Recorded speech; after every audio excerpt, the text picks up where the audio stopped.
Olá a todos, boa noite. Vamos começar nossa palestra aqui pelo sistema CFC-CRC. E é com grande alegria que eu venho aqui falar com vocês sobre o tema Eficiência na prestação de contas educacionais, estratégias para os anos eleitorais. E hoje, quem vai dissertar, falar sobre este tema com muito orgulho é o nosso querido professor João Scaramelli. Permita-me apresentar o senhor, minha autoridade. Vamos lá. João Scaramelli, contador, peguei uma colinha aqui para falar com vocês, que é muita coisa, viu? Esse menino, contador, professor e empresário contábil, com especialização em gestão das cidades através do MBA em administração pública. Foi multiplicador da Secretaria do Tesouro Nacional, autor e coautor de treinamentos sobre contabilidade aplicada ao setor público, com ênfase na qualidade contábil e fiscal do SICONF, além de professor titular do curso de pós-graduação em contabilidade aplicada ao setor público da FIPECAF. Possui ampla experiência como consultor, gerente de sistemas únicos e integrados à execução orçamentária, administração financeira e controle, transparência pública e inteligência gerencial. Coprodutor do curso CIOP Descomplicado, uma das plataformas mais completas no sistema da educação, em que capacita para o financiamento da educação, o réu anexo 8, bem como a matriz de saldos contábeis e possíveis críticas do sistema.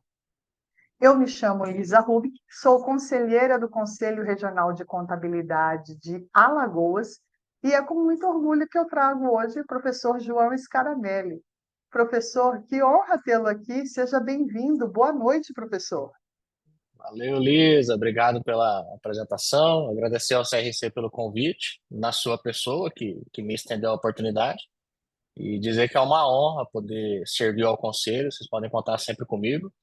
E dar uma boa noite aqui, né, as boas-vindas ao pessoal que já está nos acompanhando.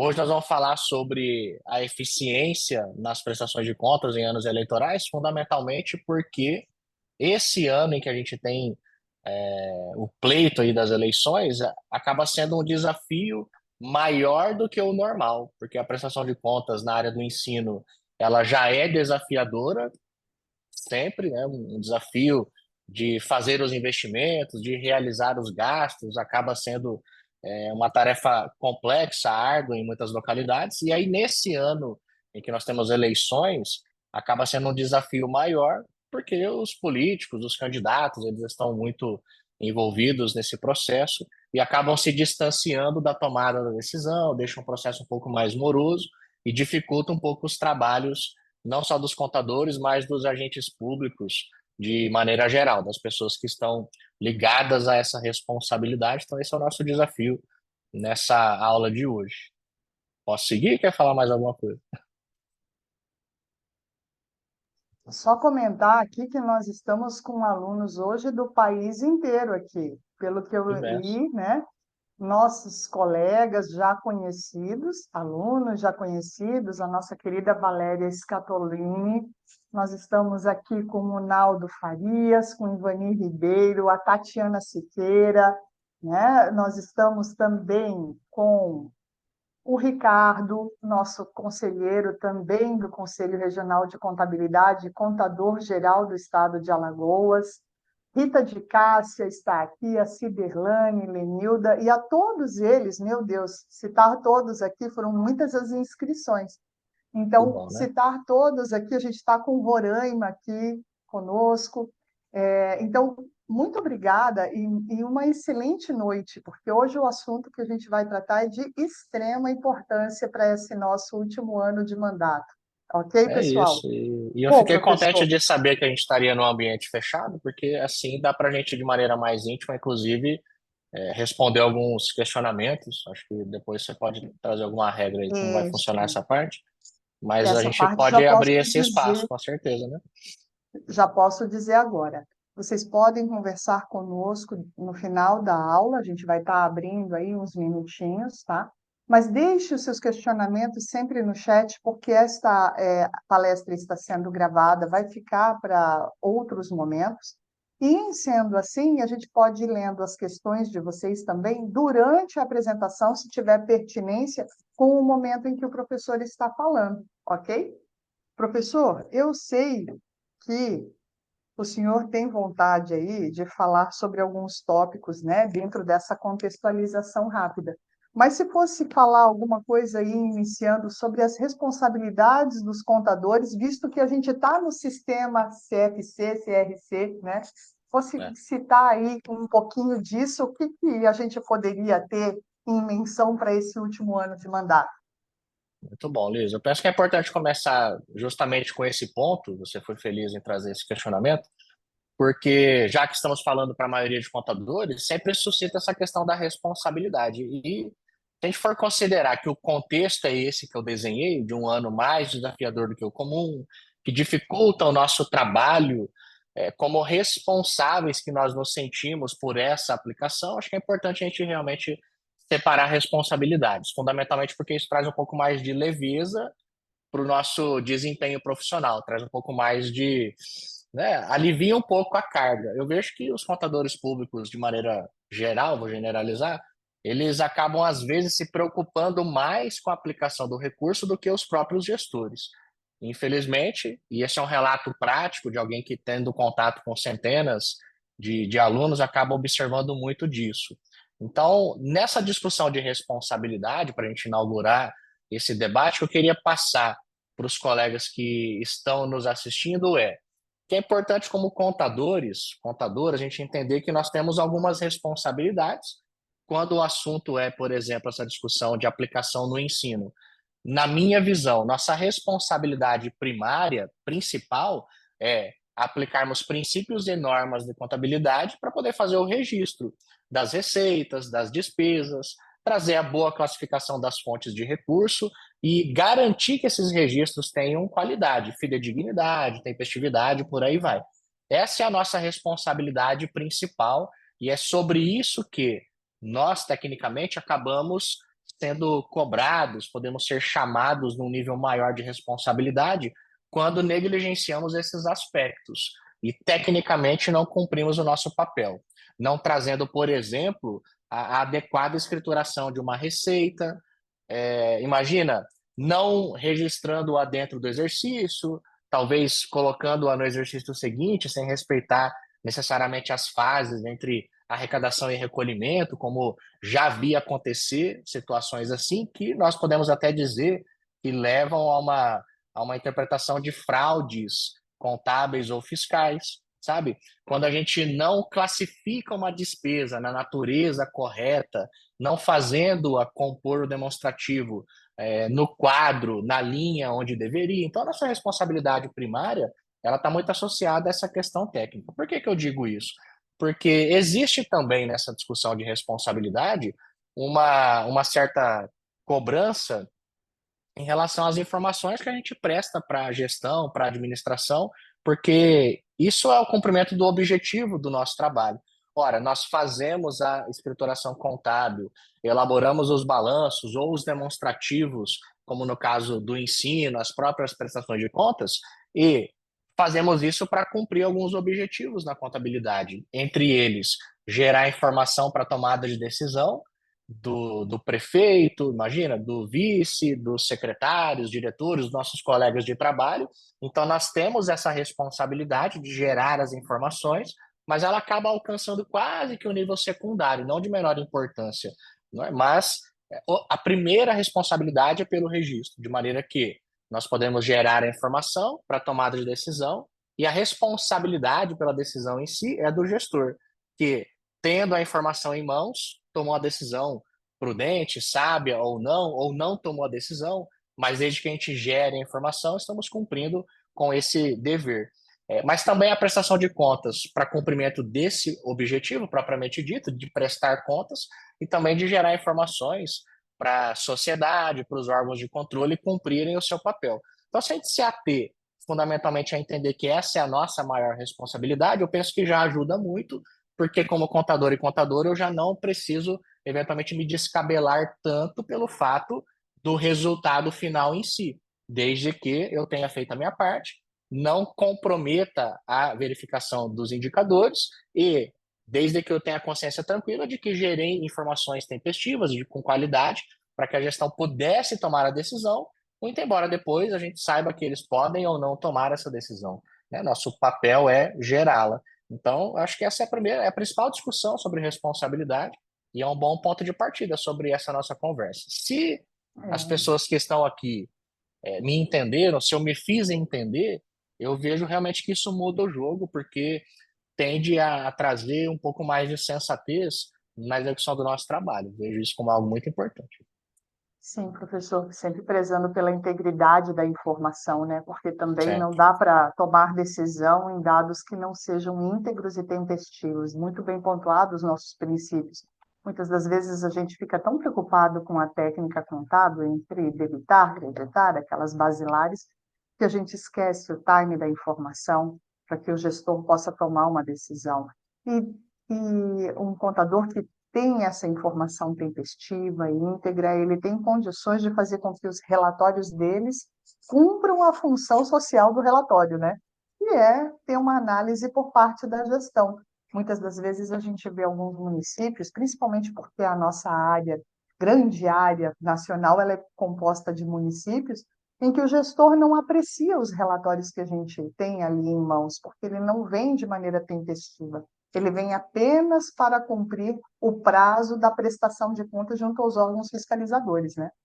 Então, em relação a isso, nossa senhora, como é importante, né, estar em dia, né, com os dados íntegros, né?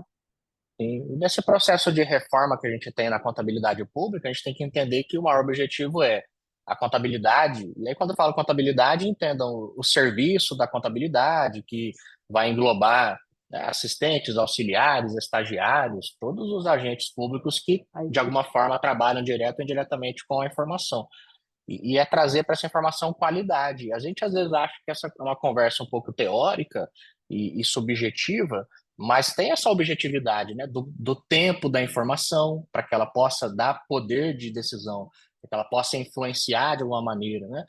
Mas não só isso, a própria compreensibilidade, né, o quanto que a informação que a gente gera ela é compreensível pelo gestor, o quanto a gente tem o poder de gerar uma informação que é fidedigna, é real, e é simples também de ser entendida, porque às vezes o profissional leva para o gestor o réu anexo 8 na sua estrutura que é super complexa, até para quem é contador, leva um tempo para poder entendê-lo. Aí você imagina você gerando a informação no tempo certo, levá-la nesse nível. Aí o gestor não consegue nem compreender, não dá poder de decisão porque ela nem é compreensível. Então, tem várias características, mas essa questão da qualidade, ela é realmente o ponto principal, né? Se a gente se ater a isso, consegue fazer bem o nosso trabalho. Verdade. Então, já que a gente está citando mais ou menos as responsabilidades e acabou citando aí um possível problema e causa, eu queria que o senhor falasse um Tá. pouquinho mais sobre problemas e causas que possam acontecer agora neste ano, de findar mandato, enfim, né, de um ano eleitoral tão importante. Sim, vamos trazer um pouco mais de materializar um pouco mais essa discussão e vou citar com vocês alguns problemas que eu vejo que ocorrem com alguma frequência. Não posso dizer que são problemas normais, porque são problemas que a gente deveria evitar, mas são comuns, a gente acaba vendo com alguma frequência, sabe? E tem a ver com essa questão, esse trato da nossa responsabilidade. Eu já peguei casos, e não foram poucos, de municípios, por exemplo, que, por não fazerem uma gestão financeira e orçamentária adequada das fontes de recurso, acabavam direcionando, exemplo real, direcionando gastos no Fundeb que extrapolavam os 100% da receita que foram recebidas. Imagina que, por falta de acompanhar a disponibilidade da fonte do Fundeb, eu vinha fazendo empenhos, eventualmente pela integração da folha, ou através de processos licitatórios, através de gastos, seja por dispensa ou inexigibilidade, e indicando nos empenhos a fonte de recurso do Fundeb, ou seja, realizando gastos, executando a despesa, mas por não fazer um monitoramento, um gerenciamento, emitindo empenhos num montante maior do que as receitas que foram recebidas, de maneira que, ao realizar a prestação de contas, você tinha lá 105% de gastos do Fundeb, 110%, como já vi, sabe? Então, esse é um problema prático que acontece, já vi acontecer com alguma frequência, como eu falei, não é normal, mas é comum, e é algo assim que tem direta relação com essa nossa responsabilidade de trazer para essa execução orçamentária e financeira, né, esse gerenciamento, esse monitoramento, esse direcionamento de em qual fonte de recursos vamos empenhar a partir da avaliação da disponibilidade da fonte, por exemplo. Isso não prejudica só o Fundeb, imagina que se dentro do exercício, e eu espero que as pessoas estejam compreendendo essa nuance prática e conseguindo visualizar como isso é importante. Então, pensa, se eu gasto dentro do exercício mais de 100% no Fundeb, isso significa que, a princípio, eu tenho ali essa margem de extrapolo, né, esse valor que superou os 100%, eles poderiam ter sido gastos direcionados para a manutenção e desenvolvimento do ensino, com fonte de recurso própria, que a gente deve aplicar dos recursos dos impostos. Então, além de ferir a aplicação do Fundeb, gastando além do que precisaria, um gasto que, né, por extrapolo vai ser desconsiderado, eu ainda deixo de aplicar nos 25% do MDE, por exemplo, que é um gasto que a gente sabe as dificuldades que a gente tem para realizar dentro dos municípios. É, eu diria que de forma geral existe essa dificuldade, eu sei que existem exceções de municípios que talvez não tenham dificuldade, mas as pessoas que estão nos acompanhando aqui, eu quero acreditar que a maioria delas percebe que não é um gasto fácil de ser alcançado, né? Eventualmente porque faltam, né, estruturas mais robustas de educação, uma estrutura de remuneração melhor para os profissionais, enfim, falta tantos gastos estruturais muitas vezes que esse gasto ele acaba ficando difícil de acontecer, né? Tem que ter uma energia muito grande para poder fazer chegar num gasto que é mínimo, quando, né, a gente deveria ter esse mínimo sendo alcançado de maneira mais sutil, né, de maneira um pouco mais trivial. Então, esse é um exemplo prático, é uma dificuldade que acontece. E tem a ver, assim, muito com essa nossa responsabilidade mais primária, tá? Eu ainda indicaria, por exemplo, quando a gente envolve aí já esse contexto de um ano eleitoral, a própria dificuldade com a realização das despesas que requer uma tomada de decisão dos gestores, né? Então, você imagina que no ano eleitoral, ainda mais agora, nessa reta do final do ano que a gente vai entrar, desse último semestre do exercício, que é quando a gente começa a ter uma visão melhor de como está o indicador do gasto na educação, e é um ano que é crucial, essa reta do último semestre é crucial para a realização das despesas e o atingimento dos índices. E aí é um período agora de eleições que o gestor está mais ausente, que ele está mais focado na campanha, na disputa das eleições, seja ele como candidato, como alguém que apoia um candidato, e essa ausência dele, essa alienação, digamos assim, acaba dificultando a tomada da decisão, né? Acaba trazendo mais morosidade para o processo, então acaba dificultando o gasto, por consequência, né, dificulta o cumprimento dos índices. Então, esse é um problema que eu diria que está muito relacionado ao contexto desse ano propriamente dito. E aí, de que maneira isso alcança a nossa responsabilidade? Alcança que quanto mais tempestiva for a informação, quanto antes nós pudermos, né, gerar informações para a gestão, quanto antes a gente puder, se debruçando sobre essas informações, né, gerar projeções em relação a isso, antever de maneira prudente esses gastos que precisam ser realizados, os investimentos que podem ser feitos, quanto antes a gente puder fazer isso, melhor. Imagina, que no momento em que eles estão mais ausentes, mais dispersos, mais alienados, a gente precisa ser mais precavido em relação a isso, né? Não diria nem só por conta da questão eventual do afastamento dos gestores, né? Não só dos candidatos, mas da própria base, muitas vezes dos comissionados, dos secretários, né? As pessoas que tomam a decisão de fato, que vão definitivamente assinar e dar a chancela para dizer, ó, prossiga com o processo, faça-se o gasto, né? A contabilidade não tem esse poder de decisão. O que a gente pode fazer é gerar informação, né? E a decisão vem do gestor. Então, acaba envolvendo isso, essa questão do gestor, mas também a própria questão da contabilidade, né? De estando atento a isso, poder atuar de uma forma um pouco mais planejada, um pouco mais preditiva. Tá? Então, essa falta de decisão, essa morosidade é um problema real que é intensificado nesse ano de eleições. Tá? Não sei se você quer comentar algo sobre isso, Liz. Eu sei que você já teve É, algumas experiências em relação a essa questão, a né, de gente vai, envolver a licitação, do quanto isso é importante. a gente vai ouvindo, né, você É, falar e vai realizando. A Secretaria de Educação é a minha casa há 12 anos, né? Esse ano, 13 anos. Oh, meu pai do céu, como passa rápido. E em relação a isso, eu fico analisando. Eu acho que a Secretaria do Tesouro Nacional foi muito feliz na divisão das fontes de recursos. Era muito difícil para o contador conseguir fazer o controle dos índices da forma como nós tínhamos antes, complementos da União dentro de uma única fonte de recurso do que era, né? O 20 e o 30, ou as nomenclaturas que cada estado recebia. Aqui no estado de Alagoas era assim.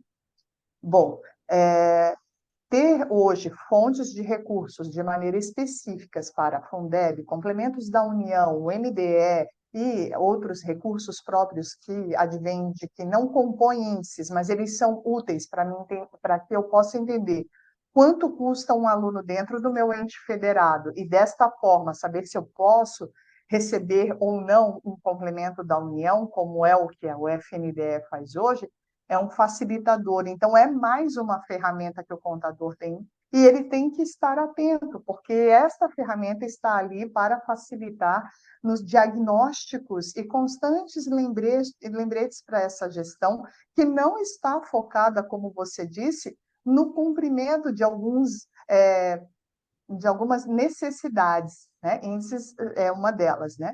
Então, ao cumprimento de algumas necessidades, o foco está todo na campanha. E com relação às projeções, eu acho que também foi muito feliz o FNDE em fazer tripartir, né? Fazer portarias interministeriais quadrimestrais, em que a gente não toma mais o susto que era, como era no passado. Eles faziam uma análise e aí no dia 30 de dezembro vinham com um boom no orçamento, né? Um recurso que a gente não estava preparado para receber. Muitos entes federados recebiam e não tinham ali uma expectativa de uma possibilidade de gasto, não estava engatilhada uma licitação pública em que eu pudesse fazer uma aquisição pensando lá no início do ano letivo subsequente, que eu poderia estar ali, né? E isso, com estas novas portarias, essas projeções, elas ficaram mais próximas da realidade, ficaram mais factíveis para a gestão. Dá para a gente conversar tranquilamente com a gestão a cada quadrimestre, inicialmente, os primeiros 2 quadrimestres, e no terceiro aí já são conversas mensais, quinzenais e semanais, para que a gente não incorra na possibilidade de não cumprir um índice ou ter que forçar a gestão a fazer um rateio, que isso não é positivo, um rateio de recursos para cumprimento do índice dos 70%, né? Fica... perfeito. E aí, se a gente fala assim, ó, se o objetivo nosso é alcançar a eficiência na prestação de contas, tratando essas dificuldades de ano eleitoral, então a gente precisa realmente ter claro que esses pontos que a gente está discutindo aqui são fundamentais, né? Então, em relação à nossa responsabilidade, em relação à boa técnica na escrituração, mas também em relação à tempestividade, a questão da projeção, do quanto essa informação é compreensível, de maneira mais estratégica, a gente vira envolvendo esses demais departamentos, como você pontuou, nessa questão da dificuldade em relação aos gastos, e antecipar, né, esse prazo de monitoramento, trazendo isso para algo mais constante. E enquanto você falava isso, o que me vem à mente, que eu penso que é importante a gente realmente reforçar com os colegas que estão nos acompanhando aqui, imagina assim, ó, à medida em que eu, sabendo da importância do gasto ser realizado na educação, por conta da prestação de contas no COP, por conta das implicações que isso traz para nós, né? Que a gente vai tratar daqui a pouco, inclusive das implicações, quero falar também. Mas imagina que você falou sobre o monitoramento, sobre a gente encurtar esse espaço de tempo para apresentar as informações e buscar soluções. E o que eu vejo é que, eventualmente, os colegas eles acabam se perguntando muito sobre poxa, mas aí eu tenho que ficar correndo atrás do gestor, o gestor não quer nem saber, eu não consigo nem encontrar. E eu vejo que é nesse ponto, sabe, que acaba o pessoal às vezes sentindo uma pressão muito grande, que é por causa dessa preocupação de ter as coisas acontecendo bem, de evitar problema, né? E enquanto mais a gente encurta esse espaço, mais frustração a gente encontra. E isso traz muito desânimo. Então, por isso que eu falei sobre a gente saber diferenciar a responsabilidade. Eu acompanhei um município nos últimos 2 anos, né, que foram passado, retrasado, que elas estavam com essa dificuldade muito grande, um município do Nordeste. Então, elas vinham acompanhando o gasto na educação, estava longe de alcançar o mínimo dos 25%, por exemplo, e a cada reunião de consultoria que eu fazia com elas, elas diziam, João, a gente está levantando, faz a reunião, diz, mas parece que entra por um ouvido e sai pelo outro, parece que não está ninguém aí. Outro dia o secretário pegou um papel de pão e fez umas contas nada a ver, dizendo que a gente ia conseguir fazer a aplicação para a gente ficar tranquilo que o gasto ia acontecer, e depois nunca que a gente via isso sendo concretizado, e aí o desespero vai só aumentando porque a gente tem essa responsabilidade. O contador tem isso no perfil, a gente já vem com esse aplicativo do compromisso, da responsabilidade, da prudência, já vem de fábrica isso instalado em nós. Então traz um incômodo muito grande. E eu falava para elas: olha, o que vocês podem fazer é isso, é gerar a informação, é documentar, porque isso é algo que eventualmente a gente acaba não fazendo.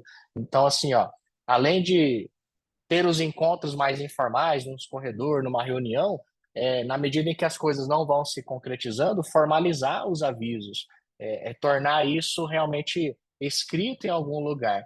Não garante que depois, não dando certo a aplicação, tendo algum problema, você não vá receber algum tipo de culpa, por exemplo, mas pelo menos você tem alguns mecanismos de defesa. Sabe que eu acompanhei uma notícia algum tempo atrás na Paraíba, de um prefeito que, tendo as contas, né, com parecer desfavorável, digamos assim, rejeitadas pelo Tribunal de Contas, por causa da não aplicação no índice da educação, ele acusou o contador de não ter notificado ele que o gasto estava aquém do mínimo exigido. Né? Então, imagina, eventualmente aquele contador até avisou, formalizou, mas no fim, na hora que o prefeito é acusado, ele vai jogar a responsabilidade para alguém. E o contador acabou tendo que ouvir isso por fim. Então, assim, ó, nada nos exime de receber esse tipo de culpa injusta.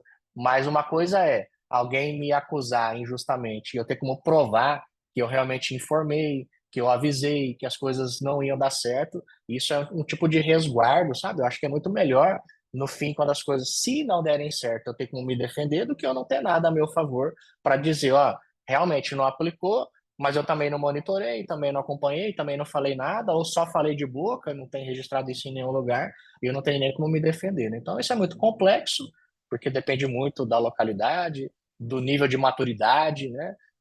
E eventualmente vai envolver, inclusive, a forma da investidura da pessoa no cargo, né? Quem é efetivo tem mais segurança para fazer, quem é comissionado nisso já às vezes se sente um pouco mais ameaçado em formalizar as coisas. Então tem várias nuances que envolvem, mas a minha recomendação sempre é por formalizar os avisos, para a gente poder ter como se respaldar depois numa eventualidade dessa, tá?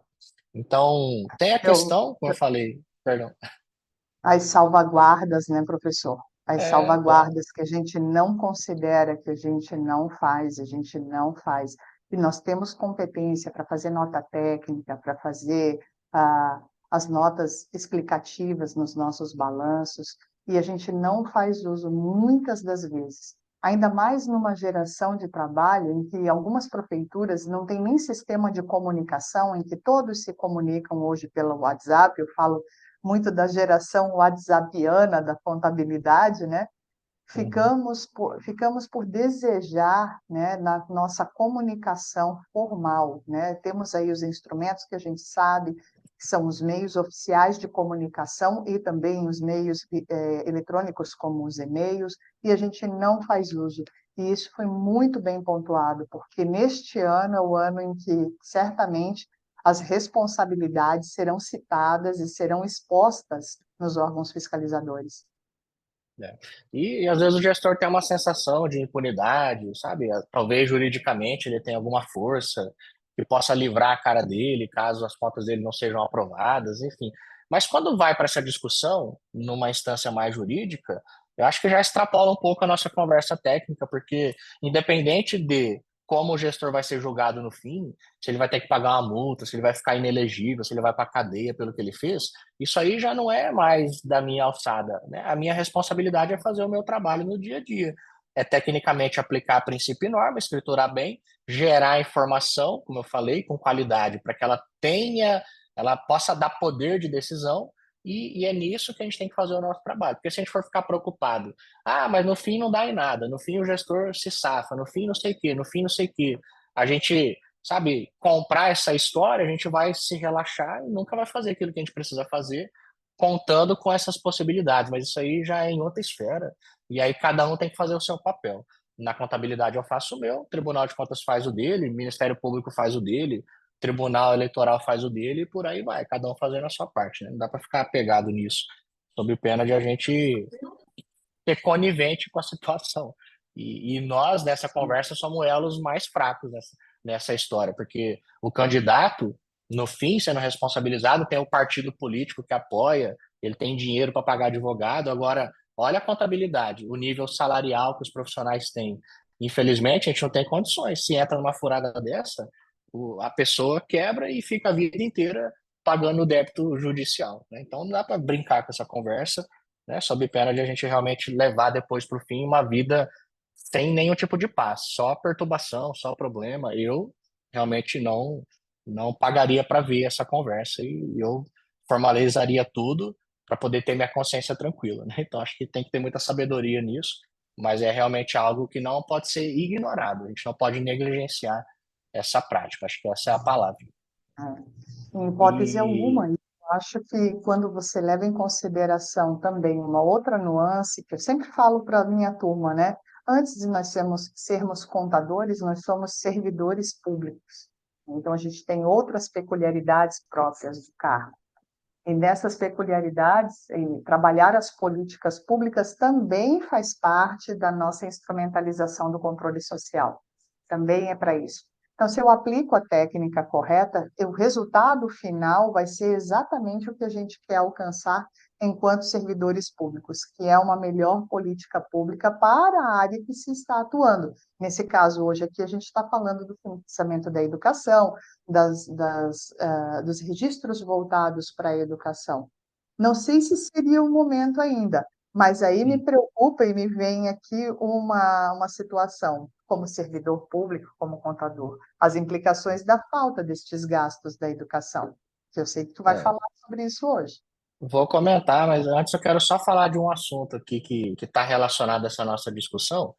Fique E à a gente vontade. já vai, e nós já vamos falar das implicações. Porque falar de implicação é sempre muito válido, porque eventualmente o gestor, ele não vai se movimentar pelo desejo de ter a aplicação feita, ele vai se movimentar por evitar as consequências de não fazê-lo, né? Então, às vezes, essa motivação da dor funciona mais do que a motivação do amor, dizendo, que legal, precisamos aplicar, né? O pessoal precisa do ensino. Às vezes ele quer mais saber do que ele vai sofrer de penalidade do que a regra, né? O que seria a implicação. Mas, para finalizar essa conversa mais prática, eu quero só reformular o seguinte: a gente pontuou aqui, pontuei com vocês a necessidade de fazer essa gestão financeira e orçamentária, fundamentalmente sobre a disponibilidade da fonte, para não fazer um gasto, né, desnecessário na aplicação de um recurso, como eu mencionei o caso do Fundeb. Tem a questão relacionada a isso também, as implicações legais do gasto, do superávit do Fundeb, que é outro detalhe importante que está associado a essa nossa prática dentro da contabilidade também, está na nossa alçada e contribui para a eficiência na prestação de contas, então ficar atento quando tem superávit do Fundeb, gastar dentro do período devido, que no caso agora já até passou, porque foi até o final do mês de abril, mas para vocês que estão tomando nota das dicas aqui, das recomendações, deixa anotado no seu caderno e você pode revisitar, porque isso é válido para o ano que vem, e para o outro, é um aprendizado que fica. E estava me lembrando sobre o seguinte, né, nessa conversa sobre responsabilidades de um, de outro, de um caso que acaba acontecendo também com alguma frequência, que é em relação a cancelamento de restos a pagar. sabe? E isso tem a ver, muitas vezes, com um conflito de interesses, né, entre a gestão, a contabilidade e a prestação de contas. Já presenciei situações assim, né? Como eu falo, não é normal, mas é comum, né? Não é normal porque não seria admitível a gente estar vendo isso, mas é comum porque a gente acaba vendo bastante. Então, assim, ó, de municípios que, para alcançar a aplicação no Fundeb ou em MDE, acabavam se valendo de práticas como essa que eu vou dizer. Acabavam, às vezes, forjando algum empenho na educação, ou fazendo um empenho sem ter a certeza de que ele seria executado, para poder, pelo valor empenhado na educação, atingir o índice, o indicador, e fazendo esse empenho e ele sendo considerado como valor aplicado, no ano seguinte, ou daqui 2 anos ou 3 anos, simplesmente cancelavam esse resto a pagar da educação, seja de MDE ou de Fundeb propriamente dito, e isso ficava por assim mesmo, entende? Então, cara, eu já vi acontecer desse subterfúgio, né? Uma coisa que a gente precisa ficar atento. Quem é contador aqui, né, está consciente para essa prática, porque às vezes o gestor, de alguma maneira maliciosa, direciona a emissão de um empenho para a área da educação e a contabilidade acaba fazendo o registro daquele empenho, né? E até aqui tudo bem, porque se veio a ordem, se o gestor ordenou a despesa, assinou o empenho, a contabilidade vai registrar. E aí o ponto para nós aqui no cumprimento da nossa técnica contábil é: se daqui a alguns anos, o ano que vem ou no outro, esse empenho que foi computado como aplicado, né, em Fundeb ou MDE, ao ser cancelado, fazer a tratativa desse cancelamento na hora de fazer a apuração do índice dentro do exercício, de maneira que naquele ano a gente deveria aplicar um valor adicional para poder cobrir aquele resto a pagar que foi cancelado. Essa visão, ela acabou ficando muito clara a partir principalmente da nova sistemática de apurar os 25% no ensino, e mudou no ano de 2023. E talvez tenha colegas que estão nos acompanhando agora nessa aula que entraram esse ano para administração, entraram ano passado, ainda não tiveram tempo de despertar para poder compreender esse cálculo dos 25% no ensino. Eu mesmo levei anos para poder entender com clareza como funciona essa matemática, e aí já coloco uma pulguinha aqui atrás da orelha para que vocês fiquem atentos a isso. Primeiro, em relação à mudança que teve na forma de calcular, tá? E depois em relação ao impacto que a não aplicação do superávit do Fundeb no período adequado tem nessa apuração, o cancelamento dos restos a pagar, que em anos anteriores fizeram um cômputo para o índice e agora cancelados deveriam ser descontados da aplicação do ano. Então, são nuances práticas que têm a ver com a maneira como a gente vai aplicar o nosso trabalho para poder gerar a prestação de contas com eficiência, né? Trazendo para ela um caráter realmente fidedigno, de conformidade com as normas. Sabe que eu passei por um problema desse com, com duas contadoras que elas tinham fechado, olha que interessante, elas tinham fechado a prestação de contas do ensino, então prestaram contas do COP, réu anexo 8, tinham alcançado uma aplicação de mais de 25%, beirando 26%, e no ano seguinte elas receberam um questionamento do pessoal do controle interno, dizendo que aquela apuração estava errada. E elas me procuraram, falaram: João, a gente recebeu esse questionamento, a gente gostaria de contar da sua ajuda para poder ver se está certo, se está errado, né? Porque elas ficaram com a pulga atrás da orelha. E aí, quando eu fui fazer a apuração dos 25%, seguindo a metodologia do demonstrativo, de fato, tinha um valor ali de aproximadamente 8 milhões de reais que não deveriam estar compondo o gasto. E quando fez esse ajuste, aí o índice da educação caiu para 24 e alguma coisa, né? Então ficou abaixo dos 25%. Nessa apuração, tá? Nessa apuração, o problema nem foi cancelamento de restos, poderia até ser, não foi. O problema foi a inscrição de resto a pagar para além da disponibilidade de caixa da educação. Então, inscreveu o resto a pagar com insuficiência, e esse valor de insuficiência, né, o valor do resto a pagar que eu inscrevi, que extrapola o que eu tenho em caixa, ele deve ser desconsiderado. E elas consideraram a inscrição de resto a pagar total, né? Então, realmente estava apurado errado. Então é importante quem está acompanhando aqui entender que nessa aula, naturalmente, não dá para eu instruir em detalhes como faz a apuração, mas é importante você entender que existe uma complexidade ali nas regras. É importante entender, e isso aqui dá para eu adiantar com vocês, se eu puder compartilhar a tela. No mapeamento do demonstrativo do réu anexo 8, nós temos ali todas as formalidades, as conformidades, e cada regra ali, cada coluna, cada linha é importante para que no final essa apuração seja bem feita.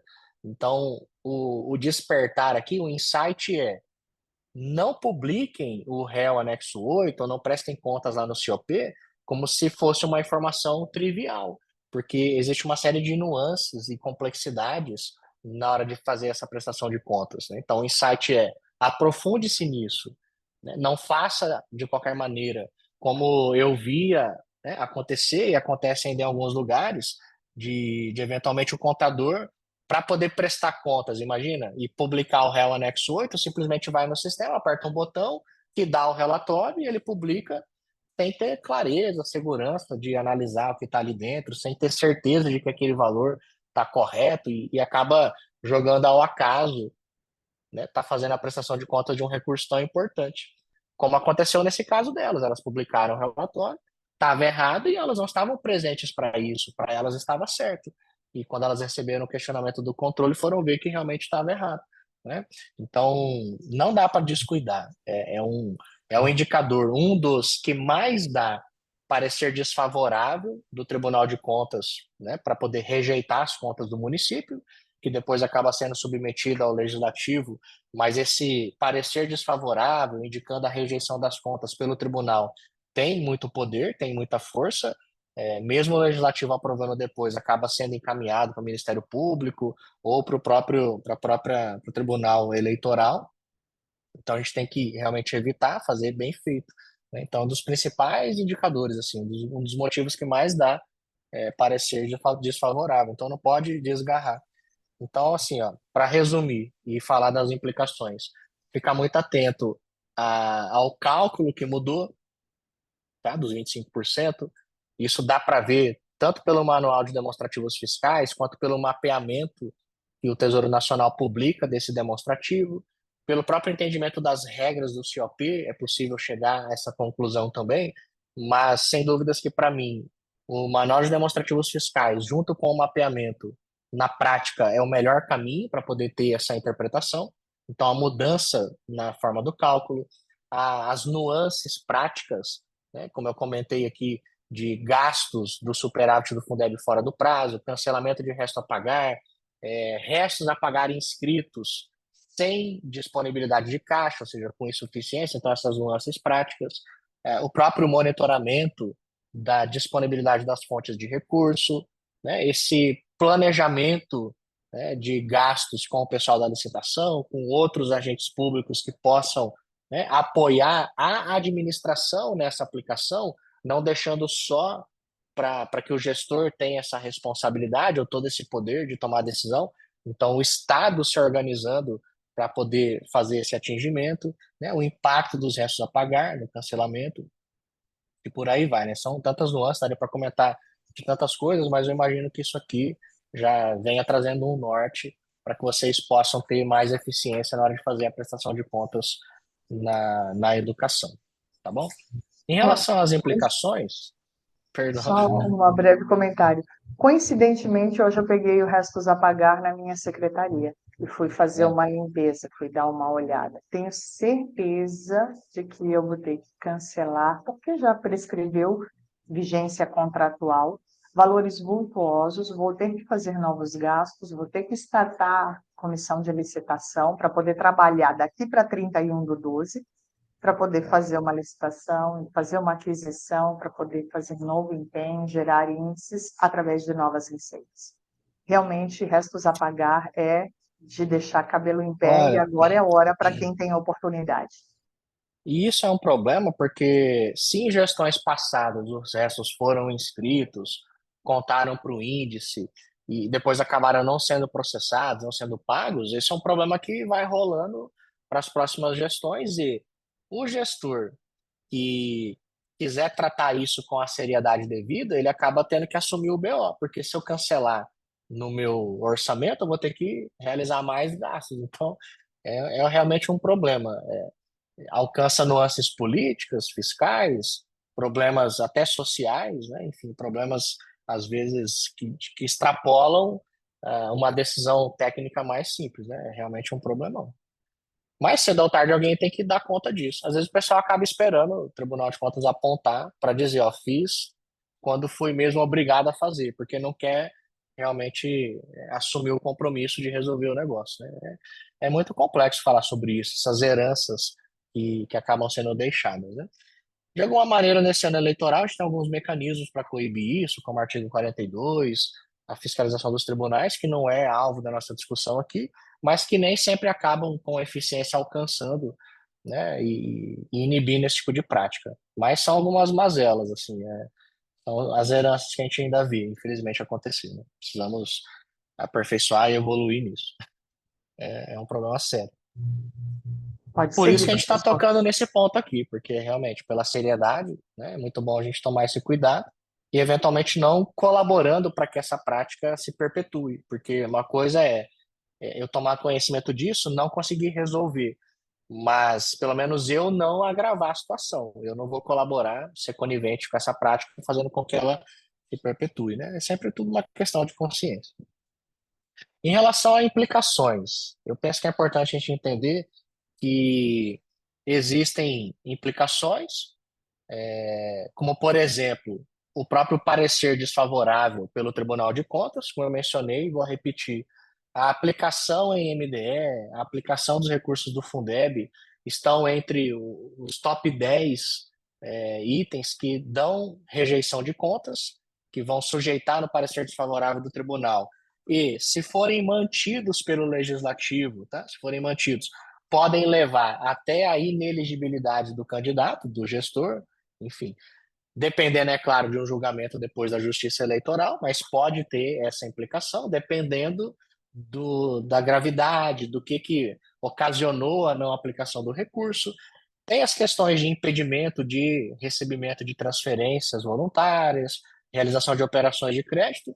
Existem ressalvas para a área da educação, da saúde, mas se você não aplica os índices na educação, você acaba prejudicando outras áreas, né, outras funções de governo, outras áreas do orçamento que podem ficar sem receber os recursos, né? Às vezes, para a educação, o recurso flui, porque existem excepcionalidades, mas você acaba travando e bloqueando outros, né, setores do orçamento.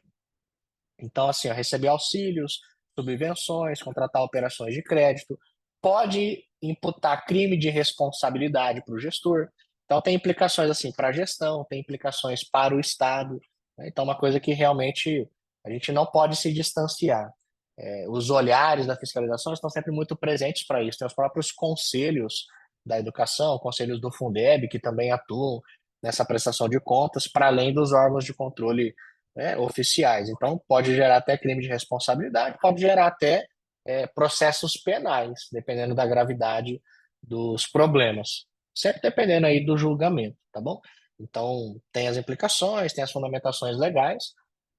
Isso fica muito claro para mim e para você quando você pega, por exemplo, as próprias cartilhas do Tribunal de Contas, né? O Tribunal de Contas de São Paulo tem as cartilhas de aplicação no ensino, tem sempre bem pontuadas as implicações. Se a gente pegar a cartilha do Fundeb, que o FNDE disponibiliza, tem também as implicações dessa não aplicação.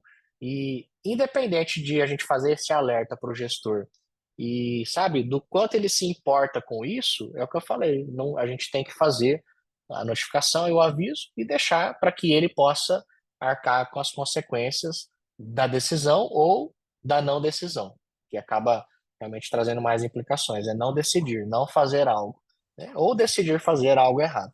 Então depois ele que é quem responde. Mas É. assim, comentando de maneira, né, passando por alto esse comentário aqui sobre as implicações, que é sempre muito moroso, né? Acaba sendo uma conversa desagradável, Nossa, e apesar de como, né? importante e necessário. Necessária, né, para o último ano. E, professor, se o senhor fosse trabalhar em cima de insights práticos para a gente poder trabalhar essa eficiência na prestação de contas, como é que a gente conseguiria olhar, né, para para essa prática contábil, para esse perfil do profissional? Como que a gente poderia olhar para esses insights práticos? Tá. Vamos lá, para a gente poder encaminhar quase para o fim, né? Porque a hora passa tão rápido. Depois eu queria que o pessoal deixasse os comentários, não sei se eu estou vendo todos, É.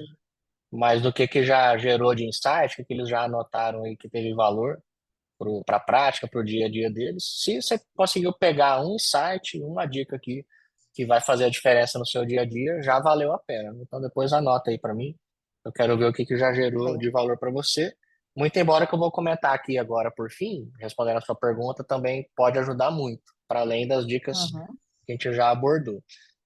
Penso que de maneira assim, estratégica, que a gente não pode se desgarrar em momento nenhum, até já puxando um comentário que você fez e trazendo que é realmente uma ação estratégica. Monitorar os indicadores educacionais. Eu vejo como uma falha, um pouco generalizada, a gente acabar olhando para os indicadores muito próximo do fim do ano. Eventualmente o pessoal pensa assim, ah, mas está tão no começo do ano, tem tanta receita ainda por arrecadar, tanto gasto por fazer, que monitorar esses indicadores agora no primeiro, segundo ou terceiro bimestre, a pessoa pensa que não tem muito valor, não faz muito sentido. E eu diria para você, o quanto antes você for monitorando, melhor. Fundamentalmente porque até pelo planejamento, pela receita prevista, pelas dotações autorizadas, a gente já consegue ter uma projeção de como nós terminaríamos o ano. Mas assim, ó, sem monitorar, sem acompanhar, sem ter isso como prática, a gente incorre no risco de deixar pelo esquecimento. Então, tornar hábito monitorar o indicador, tornar hábito todo mês, todo bimestre, mesmo que de maneira gerencial, fazer esse acompanhamento. Então, o monitoramento é a base. É estar atento, olha, em quantos por cento estamos nos gastos em MDE? Em quanto por cento estamos na aplicação do Fundeb? Né? O Fundeb mesmo é um indicador que dá para a gente ter ele próximo da aplicação ideal todos os meses, todo bimestre. Né? Tudo que entra, a gente já vai cuidando para poder direcionar o gasto. E o MDE é a mesma coisa, né? Por que deixar para fazer tudo para o fim do ano? Então, ter uma ação mais planejada, mais perene, mais cuidadosa e trazer esse nível de consciência para a gestão, para a administração. Lembrando que o contador, né, com a maioria que nos acompanha aqui, nós não temos como fazer acontecer o gasto, mas com qualidade a gente pode dar poder de decisão e influenciar. Mas sem monitorar, não tem como a gente realmente conseguir fazer algo acontecer. Depois, o que é importante também? A gente trabalhar de forma mais estratégica para poder cuidar de maneira prudente e direcionar. Com base nesses indicadores, trabalhar também com projeções. Sabe, a projeção ela nos ajuda a trazer uma informação às vezes mais objetiva. Por exemplo, imagina que uma coisa é eu chegar para o secretário, para o gestor, para o pessoal da licitação, né, os demais colegas ali na administração e dizer: estamos com a aplicação em MDE em 21%. Uma coisa é eu falar isso e dizer, ó, o mínimo é 25%. Ah, não, precisamos aplicar mais 4%. Se a gente monitora o indicador e leva essa informação, já é melhor do que nada. Só que tem mais poder, pensa comigo, se eu projetando os números chegar e dizer, ó, precisamos gastar 8 milhões, precisamos gastar 25 milhões, sabe? Você dá já o número, dizer, ó, precisamos gastar esse montante. É mais impactante e tem mais valor do que o percentual em si. Né? Porque o percentual você tem que aplicar sobre uma base para ter o valor numerário. Então, a projeção nos favorece nisso, em saber de maneira mais concreta quanto de fato deve ser feito. Em que área da educação a gente precisa gastar? O recurso que tem que aplicar é do Fundeb? É do VAT? Do VAF? Como é que pode aplicar? Em que área deve ser feito? Em que tipo de objeto nós vamos ter que fazer? Então, as projeções dentro dos indicadores nos ajudam a trazer mais clareza, mais assertividade na hora de gerar informação, ela gera mais valor e por conta disso tem mais chance de ter êxito, de ter eficiência. Mas sem monitorar o indicador, sem projetar, a gente não consegue cumprir esse propósito, esse objetivo de trabalhando com o Estado poder chegar nesse cumprimento. Então, assim, ó, fazer as projeções e ao projetar, trazer valores concretos. Não só apontar problema, mas dar a solução também, né?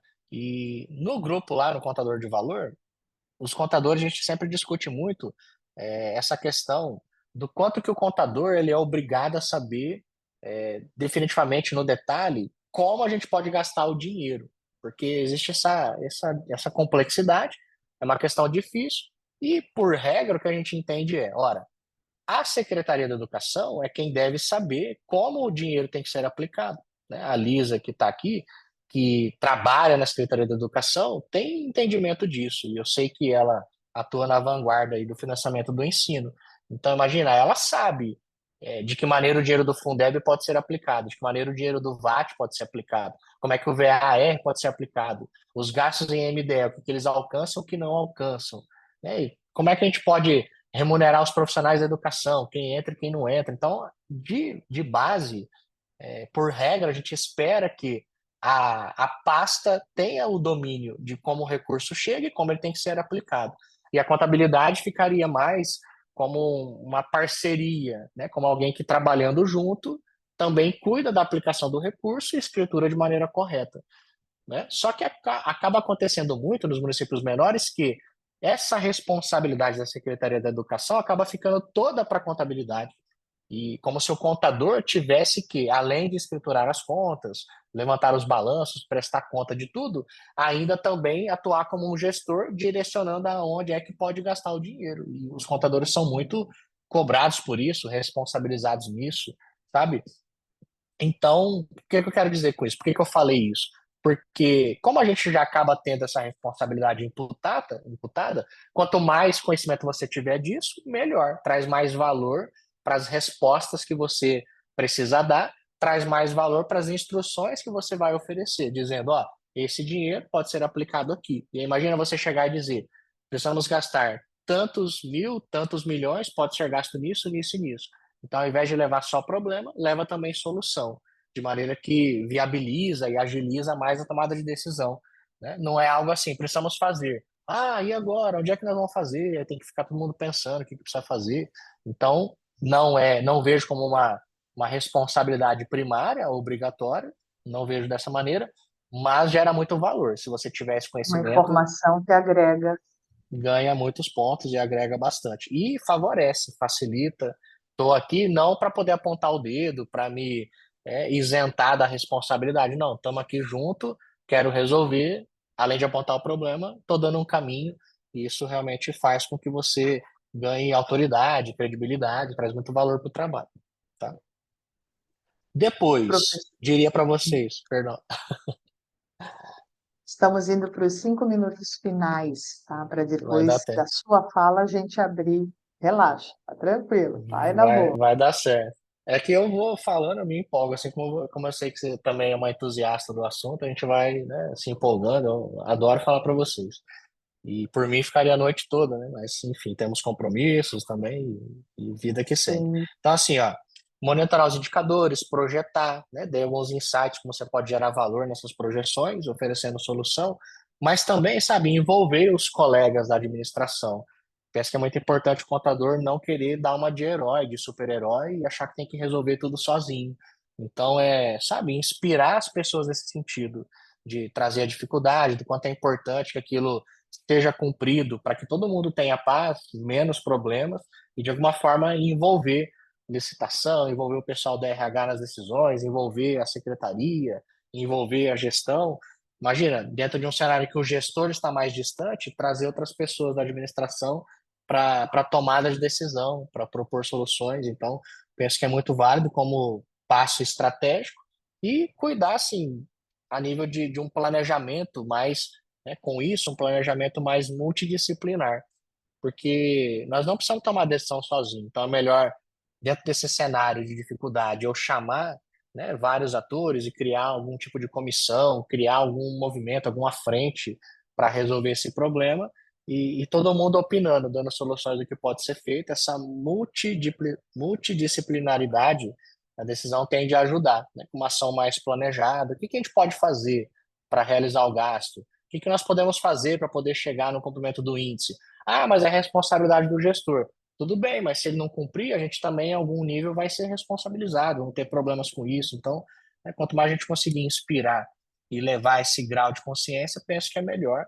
Né? Mais uma vez, não como alguém que aponta problemas ou quer eleger culpados, mas como alguém que está preocupado em ser solução, né? Em ser luz na situação e não trevas. Então, acho que isso tudo é muito importante, dá um caráter mais estratégico para essa eficiência nas prestações de contas, para além dos outros parâmetros mais práticos que eu comentei com vocês ao longo da minha exposição.